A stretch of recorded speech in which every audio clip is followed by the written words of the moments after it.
I'm here today having lunch with Tommy Robinson, finally, the famous Tommy Robinson, for the Pickering Post here in Manchester. How are you going, Tommy? I'm good, mate. Good. Brilliant to see you. Thanks for appearing on. No problem. I was just watching a thing that was the head of UKIP was just getting grilled about how dare he be on news on the BBC. Politics. Yeah. How dare you be associated with Tommy Robinson when he said this, this, and this? Now you've probably said some things and done some things in the past that you're not proud of. In fact, when I read your rap sheet, you were the person that my mother warned me about. To be frank, and you know, I was a person my wife's mum and dad warned her about as well. But we still got married. You still got married. Well done, mate. I'm sure she's not regretting it at all. No. Did she ever say to you, "What happened to the soccer hooligan I married"? Why did you have to change? Yeah, but like we all change, right? So, well, look, mine. First of all, the one quote that they asked Gerard Batten about, one thing I said, is the same thing every time. I've done speeches at over 100 rallies. I've had undercover footage on me for years. Yeah. Out of all of those years, 12 years of standing and combating Islam in Britain, they've got one thing I said in a speech. That's all they've got. That's all they've got. And that one thing I said in a speech was at a time when I was leading the English Defence League. Yeah. We were a pressure movement to put pressure on the Islamic community to deal with the radicals in their midst. And I said, every single Muslim watching this, listen loud, listen clear. If we see our British citizens murdered, raped, murdered and blown up again in our country, then you'll feel the full force of this movement. Yeah? Yeah. Now, I've apologised for that. It could have been said in a better way. At that moment, at that time, I was a 25-year-old young man who was leading Europe's biggest street protest movement, and I felt it was our job to put pressure, and that was it. So that's all they have. And when we talk through, even my rap sheet, up until the formation of the English Defence League, I had one criminal conviction, and that was from when I was 21. Yeah. So in fact, when I started the English Defence League, I was running 2 successful businesses. I owned 7 properties, so my life was going very well. I was a successful young man. So you're not in this for the money then? No. In fact, I lost all of that. Don't get me wrong. Where I'm sitting now, I've had 2 best-selling books. I'm sitting in a very good position. Yeah. One of them was Enemy of the State. Enemy of the State. And what was the other one? Muhammad's Quran. Why Muslims kill for Islam. Yeah. So we went through a period in the first 6-7 years where the police shut down on everything we were doing. They closed both my businesses. They put me under financial restraint. I was put in prison multiple times.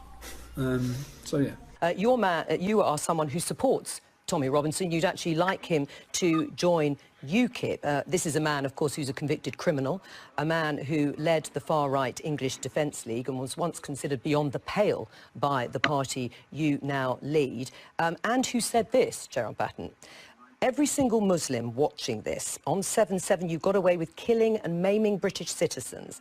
The Islamic community will feel the full force of the English Defence League if we see any of our British citizens killed, maimed or hurt on British soil ever again.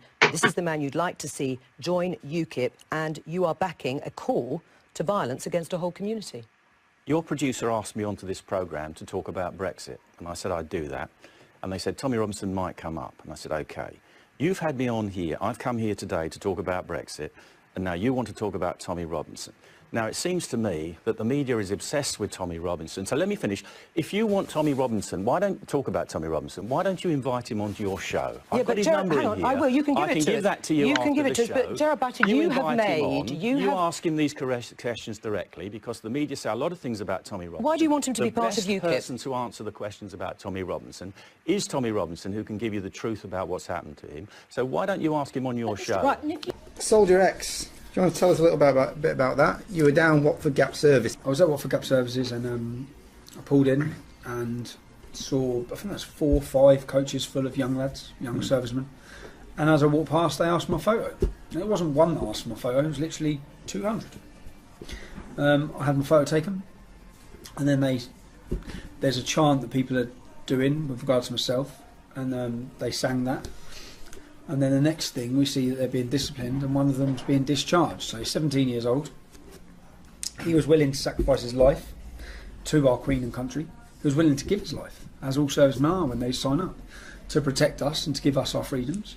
And he's now been thrown under the bus by the army because the Muslim Council of Britain put in a complaint, and to appease the Muslim Council of Britain, they are getting rid of him basically to keep the Muslim community happy, just so that people understand who the Muslim Council of Britain are.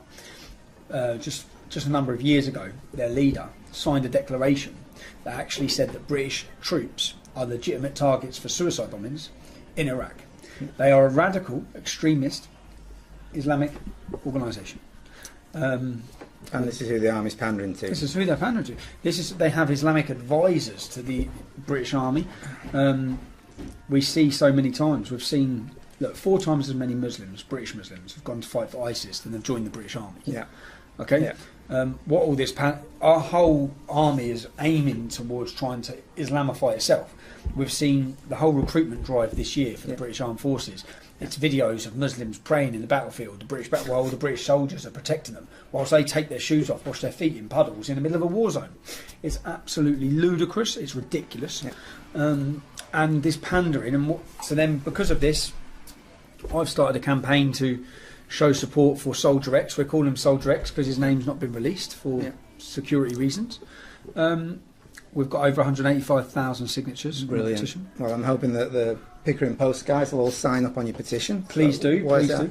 do. It's at www.standbyourlads.com. Okay, I'll put a link in the description. Or Soldier X. Yeah. I am SoldierX.com. The hashtag is I am Soldier X, and what that's then seen is members of the military uploading their own pictures, holding up signs saying I am Soldier X, and there's been hundreds and hundreds. Serving soldiers, ex-soldiers, captains, platoon sergeants, like everyone. So we're in a situation now where we've got a democracy, but if you vote for the wrong people, you might get sacked. We've got freedom of association, but if you associate with the wrong people, then you get sacked. We've seen freedom of speech, but if you say the wrong thing, you might be in prison. So we don't have freedom of speech. We live in a post-free speech era. Yeah. It's a facade. Yeah. So once people understand that, then we're in a lot better place. Because then people stop thinking they have this freedom of speech. Yeah, that's really important. People have their picture taken with me. They lose their job. People share an article in support of me when I was in prison. Yeah. We had a fireman. Yeah. Am I even allowed to call him a fireman now with this neutral gender nonsense? A fire person. Yeah. We had a school teacher. We had all of these people. We've just had some security staff from a pub on Saturday night that shook my hand. 4 of them have now lost their job. This is what's happening. So there is no free speech. We've had similar things. We just had a senator in the federal Senate, and he gave his maiden speech, and it was along the lines of what we would believe in.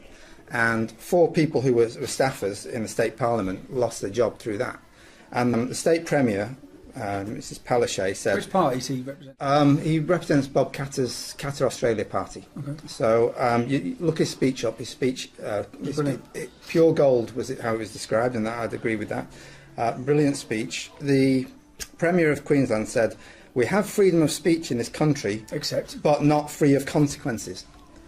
Now, how can you have free speech if it's not free of consequences? When freedom of speech has when you have consequences, it's not freedom of speech. That's right. It's the very essence of the word. You can freedom. say whatever you like, but we'll shoot you if we don't like it. Yeah.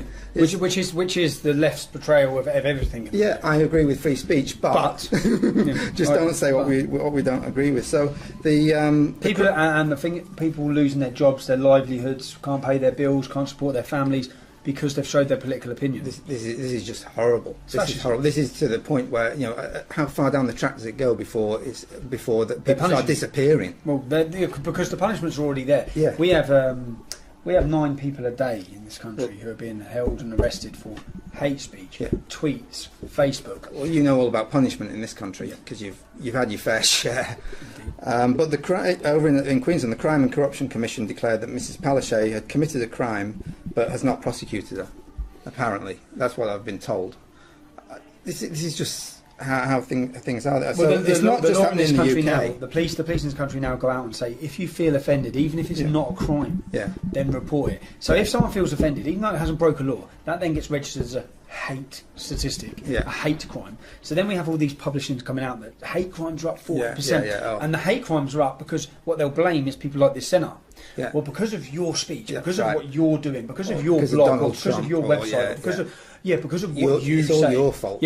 Then hate crimes. But a lot of the time, they're fabricated hate crimes. Yeah, of course they are. The reality is, in essence, we've been blown up multiple times in this country, as of your country. There's been no massive backlash against the Muslim community because we don't react like that. No. Because we're civilised, decent people. Yeah. But then they wish to portray the complete opposite.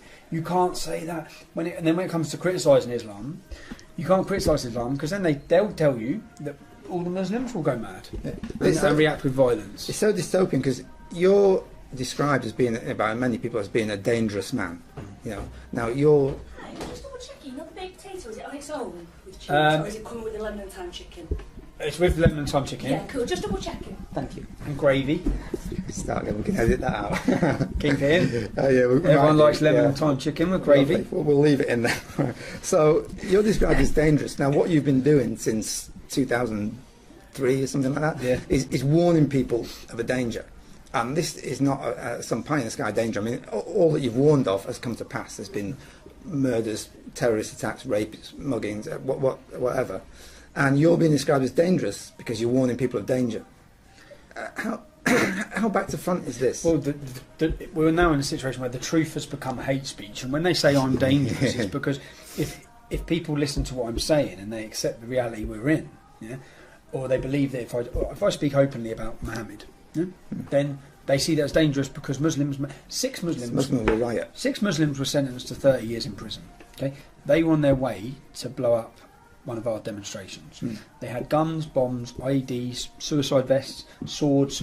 They were going to get out and machete and murder everyone. That is what the government fear. The government fear not the fact that I'm telling factual, statistical facts and evidence. My argument is not even based on my opinion. It's based on, it says this here. This is what Islam is. It's all factual. These are the statistics of terrorism, of rape, of pillaging, of murder, and it's detrimental to our freedom and our security in our country. There was a great George Orwell quote, but I can't remember it, about if telling the truth is a revolutionary act when the... Yep, that's it. Hey guys.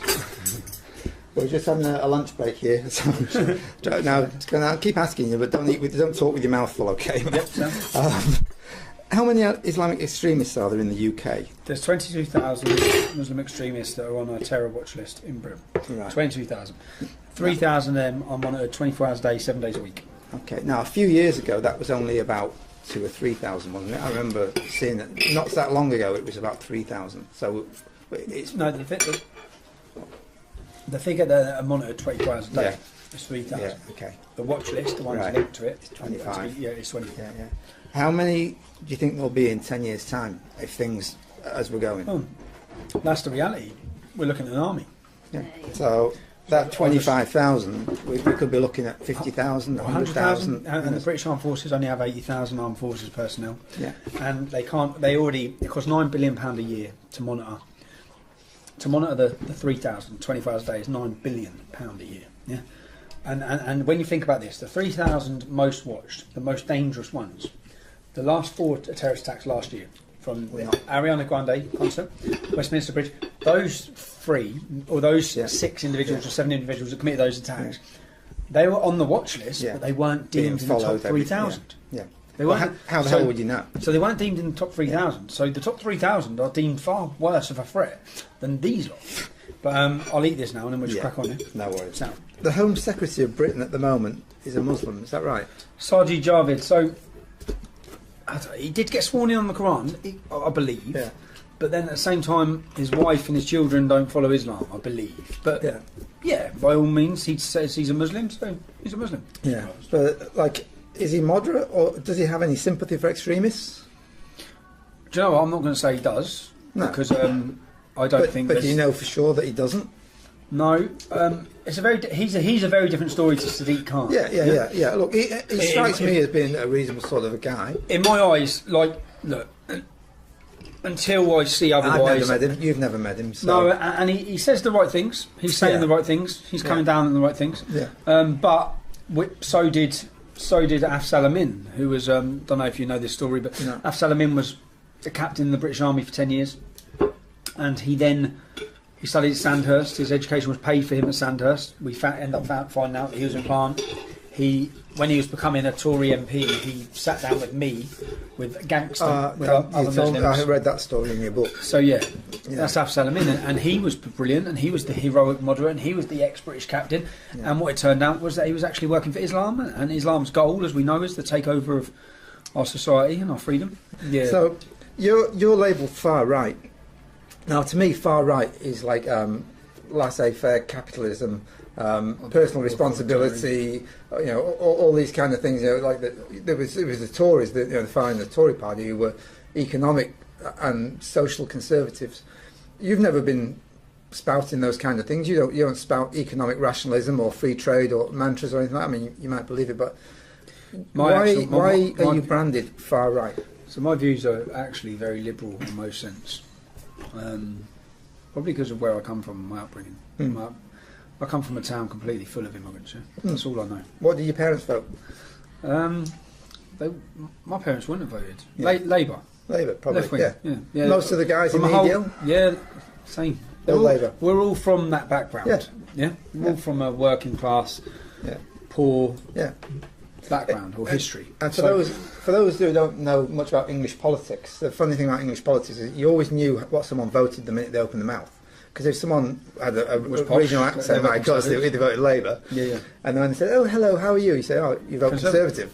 But the Labour Party, what they've done is they've actually betrayed us as working class. They've destroyed, they've imported into our country hostility towards us, and they've actually just completely left us because they now see the future. For example, in Luton, again, I'll bring it back to Luton. In Luton, the growth forecast for by 2030 is the Pakistani and Bangladeshi community will increase by 70 to 77%.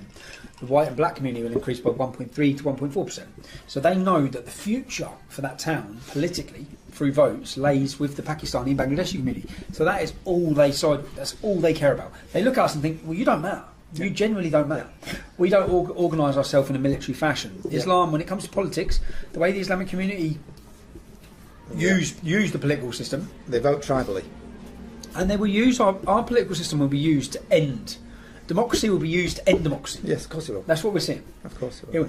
The only people Muslims vote for are Muslims. Yeah. They vote through religion. That's it. That's right. And when you mix religion with politics, you have a disaster. Yes, ugly. It's getting ugly. Especially that religion. Yes. Yeah, So, information. Do you agree that information is key to the battle? I agree completely that they're trying to deceive and keep the public, the knowledge that they have on Islam and the truth about Islam, the facts. And I think if you mentioned it earlier, in a world full of deceit, the truth would bring a revolution. It's a revolutionary act. Yeah. So telling the truth, would bring a revolution. And if the British public were fully aware of what the future is going to hold for their children, I think there'd be a revolution tomorrow. Yeah, but we're not there yet. We need to wake them up. Yeah, which is what, in sense, that's what I see my role as. It's just an educator, educating, highlighting, telling people actually this is how it is and this is the reality, and you're being lied to, you're being deceived. There's never been an era of deception like there is now. Yeah. This deception that Islam is a religion of peace, this deception that it will peacefully coexist within our countries, it's never ever in history peacefully coexisted with anyone. So why they think all of a sudden they haven't changed the Quran, the book's not changed. In fact, they're going more they're going more to the core teachings, more to the literal interpretation than ever before, especially in Britain. Wahhabism, Salafism, the fastest growing sects are the literal interpretations, the Mohammedans, and they want to live. If they want to live as Muhammad did, then we're in trouble. We're in trouble. All of us are in trouble. Well, I think you're doing a good job of educating people. Thanks. I mean, you're a little unconventional, I'll say that. but yeah, you're doing a great job. It's a lot of people. I talk to people, and they're waking up. And the good thing I see is that people are not so much angry at the Muslims. People are angry at the government and the politicians and the police because they know they're being lied to. Do I blame Muslims for following Islam? No, I don't.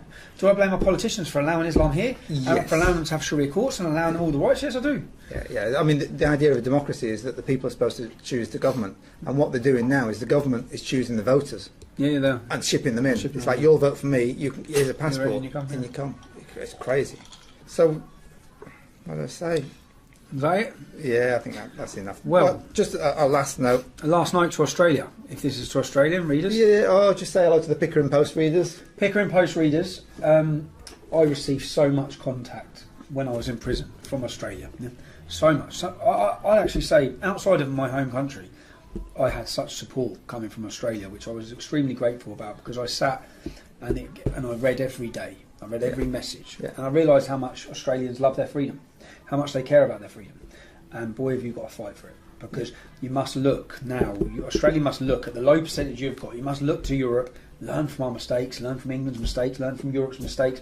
You do not want to allow your leaders to lead you down the path of death, destruction, and terror that our leaders have, because, the future's bleak if you let it go. Yeah. Our culture and our identities are worth fighting for, and that time's coming where you need to speak. And the biggest weapon we have is speaking and talking, and that's all we need to do. Everyone that speaks out inspires other people. Yeah, you have to talk, and even though I know people feel they lose their job or they get scared or intimidated, and each one that does, it gives inspiration to others. And there's a hell of a lot of an underlying current of people across the world, across my country, across your country, that are feeling and thinking like us, and it needs to become acceptable to say it, and everyone you can play your part in it. Tommy Robinson, thank you so much. Thank you very much. I'm going to have a chip and I'm going to dime. Yeah, help yourself, mate. That's awesome.